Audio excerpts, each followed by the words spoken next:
Pakistan America Iran जंग खत्म कराने के लिए सिफारती महाज पर सरगर्म। सदर ट्रंप का फील्ड मार्शल सैयद आसिम मुनीर से राबता और वजीर आजम शहबाज शरीफ की ज़ेरे सदारत अहम इजलास। अस्करी क़यादत भी सर जोड़ के बैठ गई। वजीर आजम ने मुज़ाकरात की मेज़बानी के लिए रोज़ामंदी का इजहार कर दिया। शहबाज शरीफ ने अमरीकी सदर ट्रंप और स्टीव विटकॉफ समेत ईरानी वज़ीर ख़ारजा अब्बास अराग़ची को एक्स पर अपना पैगाम भी टैग कर दिया। वज़ीर आज़म ने लिखा, पाकिस्तान मशरक़ वुस्ता में जंग के खात्मे के लिए पुरअज़्म, अमन और सलामती के लिए मुज़ाकराती अमल का खैर मकदम करते हैं और पाकिस्तान अमेरिका ईरान मुज़ाकरात की मेज़बानी के लिए भी तैयार है। मेज़बानी को अपने लिए एजाज़ समझता है, चाहते हैं जारी तनाज़े के जामे हल तक पहुँचा जा सके। ताज़ा तरीन सूरत हाल के हवाले से इस्लामाबाद में समा के नुमाइंदे उस्मान खान हमारे साथ मौजूद हैं। उस्मान खान, बताइए मज़ीद इस हवाले से क्या डिटेल्स हैं आपके पास? जी बिल्कुल, ईरान अमेरिका जंग बंद कराने के लिए पाकिस्तान ने अपनी सहूलतकारी की पेशकश जो है वो कर दी है और वज़ाहत तौर पर वज़ीर आज़म की ज़ेर सदारत कई घंटों पर मुहित इजलास हुआ था, जिसमें जायज़ा लिया गया पाकिस्तान की इस वक्त जो आलमी उफ़क़ के ऊपर अहमियत है, जो किरदार है क़याम अमन के लिए, वो इंतहाई अहमियत का हामिल है। इस वक्त वज़ीर आज़म पाकिस्तान की जानिब से जो इजलास के बाद एक्स पर बयान आया, उसने सूरत हाल को मज़ीद वाज़े कर दिया। वज़ीर आज़म को तमाम तर इस वक्त जो सफारतकारी थी, जो वज़ारत ख़ारजा की जानिब से राब्ते किए गए, वज़ीर आज़म के जो सरबराहान मुमलिकत से राब्ते हुए, उस हवाले से तमाम तर सूरत हाल का जायज़ा लिया गया और उसके बाद ये फ़ैसला किया गया कि पाकिस्तान अपना किरदार सिफारतकारी के ज़रिए और अस्करी सिफारतकारी के ज़रिए जारी रखेगा। इस इजलास में ये फ़ैसला किया गया है कि पाकिस्तान और ख़ित्ते की सलामती को मुकद्दम रखा जाएगा, उसको तरजीह दी जाएगी और साथ ही साथ पाकिस्तान ने अपनी मुकम्मल तैयारी कर ली है कि ईरान और अमेरिका रजामंद होते हैं तो पाकिस्तान इन दोनों ममालिक में कशीदगी के ख़ात्मे के लिए और ख़ित्ते में क़याम अमन के लिए सालसी की, सहूलतकारी की और मेज़बानी की जो खिदमात है वो सरअंजाम देने की पेशकश बाज़ाब्ता तौर पर कर दी गई है। तो ये बड़ी अहम डेवलपमेंट है, ये बड़ी अहम पेशरफ्त है कि पाकिस्तान ये किरदार अदा करने जा रहा है। आलमी उफ़क़ पर ये अहमियत मिल रही है कि पाकिस्तान की तरफ नज़रें हैं और ये देखा जा रहा है, दुनिया देख रही है कि पाकिस्तान क़याम अमन के लिए किस तरह की कोशिशें कर रहा है। तो ये अहम डेवलपमेंट थी जो कि आज इवॉल्व हुई है और जंग बंदी की तरफ जो है वो पेशकदमी की जा रही है और पाकिस्तान का इस मामले में सबसे अहम किरदार होगा।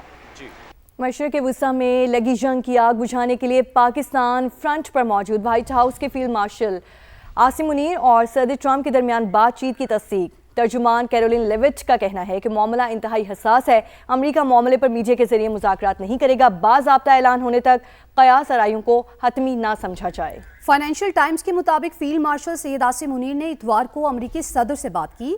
सीनियर पाकिस्तानी हुकाम ने ईरानी ओहदेदारों स्टीव विटकॉफ और जेरेड कुशनर के पसे पर्दा राबते कराए।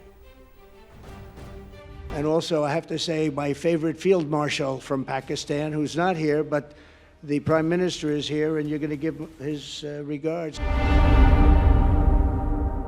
जंग हो या अमन, सुपर पावर अमेरिका को फील्ड मार्शल सैयद आसिम मुनीर की सूरत में मुश्किल कुशा नजर आया। ईरान में लगी आग बुझाने के लिए पाकिस्तान की मिलिट्री डिप्लोमेसी का दुनिया भर में चर्चा। व्हाइट हाउस ने सदर डोनाल्ड ट्रंप की फील्ड मार्शल आसिम मुनीर के साथ बातचीत की तस्दीक कर दी। कैरोलाइन लेविट ने वाज़ेह किया, यह हसास सिफारती बातचीत है, अमेरिका इस मामले पर मीडिया के जरिए मुज़ाकरात नहीं करेगा। सदर ट्रंप भी ईरान से राबतों की तस्दीक कर चुके हैं। Mr. Kushner had them.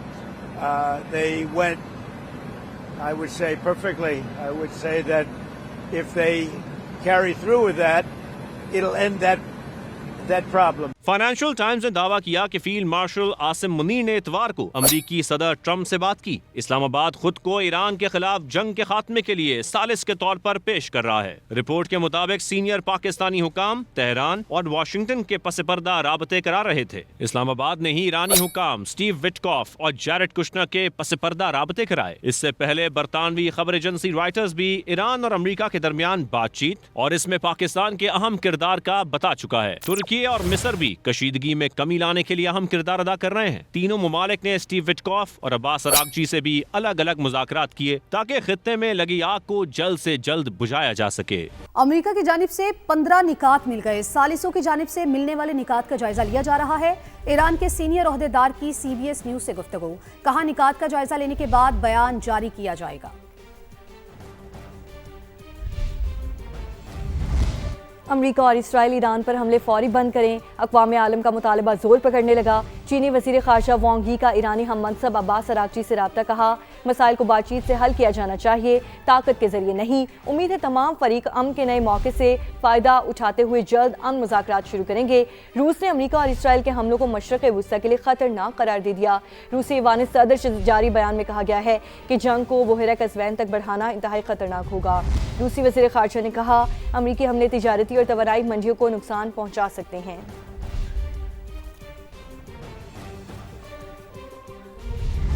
सिफारतकारी ही आगे बढ़ने का वाहिद काबिल अमल रास्ता है। नायब वज़ीर आज़म और वज़ीर ख़ारजा इसहाक डार का अमराती हम मनसब शेख अब्दुल्ला बिन जैद अल नहियान से राबता, इलाकाई सूरत हाल पर तबादला ख्याल किया। इसहाक डार ने कशीदगी में फौरी कमी पर जोर दिया। यूएई में 3 पाकिस्तानी शहरियों समेत कीमती जानों के ज़िया पर भी अफसोस का इजहार किया और मुत्तहदा अरब अमारात के साथ भरपूर यकजहती का इरादा किया। मक्का और इसराइल की मुज़ाकरात सबूताज करने की कोशिश, ट्रंप के मना करने के बावजूद ईरान में गैस तनसीबात पर हमले कर दिए। तेहरान और बुशहर में शदीद धमाके, तवानाई इंफ्रास्ट्रक्चर निशाना, खुर्म शहर में गैस पाइपलाइन और इस्फहान में गैस प्रेशर रिडक्शन स्टेशन पर बॉम्ब बरसा दिए। तबरेज़ में बमबारी से 6 शहरी शहीद, मजीद 122 जख्मी हो गए। यूनिवर्सिटी पर हमले में बाप बेटा जिंदगी से हाथ धो बैठे। अमेरिका और इसराइल के हमलों में अब तक 498 स्कूल, 281 अस्पताल तबाह हुए, 62,000 रिहायशी यूनिट्स को नुकसान पहुंचा। इसराइल के लबनान में भी वहशियाना कार्रवाइयां, कई इमारतों को निशाना बनाया। बैरूत पर हमले में 5 अफराद जाँ बहक और 9 अफराद जख्मी हुए।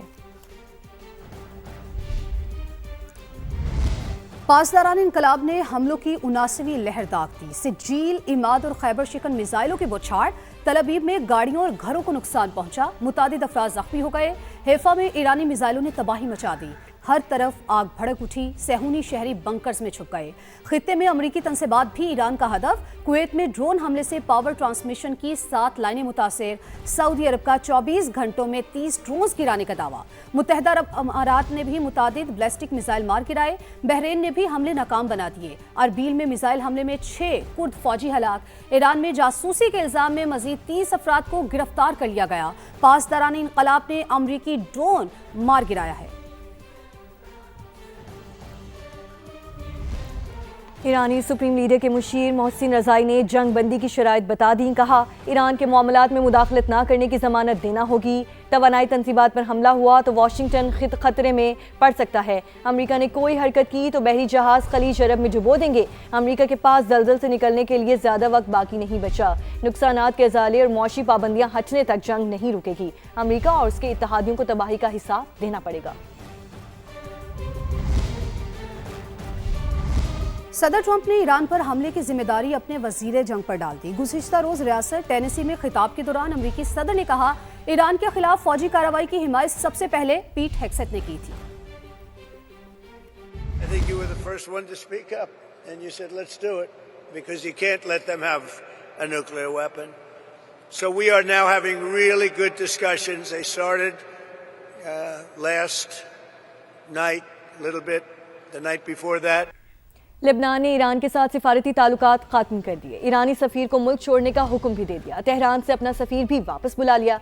लेबनानी हुकूमत ने ईरानी सफ़ीर को नापसंदीदा शख्सियत करार दिया था। उन्हें चंद माह पहले तैनात किया गया। अरब मीडिया के मुताबिक ईरानी सफ़ीर को इसराइली दबाव पर निकाला गया है।